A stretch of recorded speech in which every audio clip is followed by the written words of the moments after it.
Hi guys! For today's video, ito yung almusal ko for today. Dahil maulan po dito sa Taiwan. Ayan. Ingat po tayong lahat, lalo na po sa Pilipinas.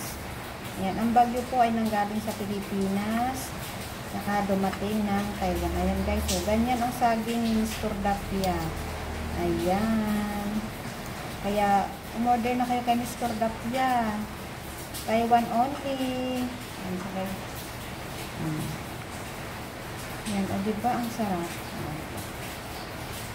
Babalatan natin. Ito. Kasi ito yung kinakain ko tuwing umaga. Siyempre sa tanghali, kumain din kayo ng masarap na pagkain, may kanin. Tsaka sa gabi, ito din. At saka isang itlog.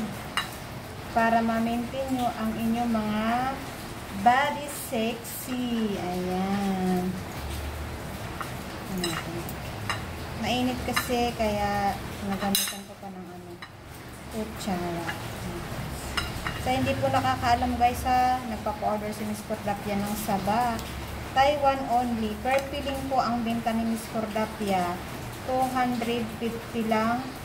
Tapos, may shipping fee na 60 sa 7-Eleven. 7-Eleven lang po tayo guys, kasi para express padala. PM lang sa may gusto. Ito guys. Nahinog na siya. Masarap. Ay, nabiak. Masarap na talaga siya kainin. Ako kasi laga lang, kasi iniwasan ko na yung mga oily food. Ayan siya guys. Ito na siya. Ayan. Diba ang sarap? Tapos, isang itlog. Ayan. Isang itlog. Ayan. Sa may gusto guys ha, mag-PA lang kami sa Cordapia. Taiwan only. Ayan. Don't forget to subscribe my channel and follow. Follow nyo lang ako guys. Bibiakin ko na ang itlog.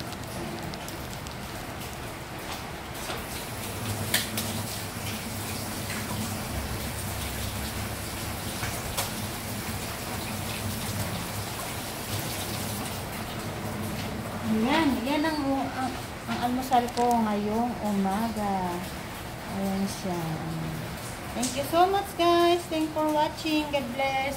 Don't forget to follow me and subscribe, comment and share para updated kayo sa aking mga paninda online. Taiwan only po tayo ang ating saba. Bye. God bless. Mama chup chup. Ingat po tayong lahat kasi may bagyo.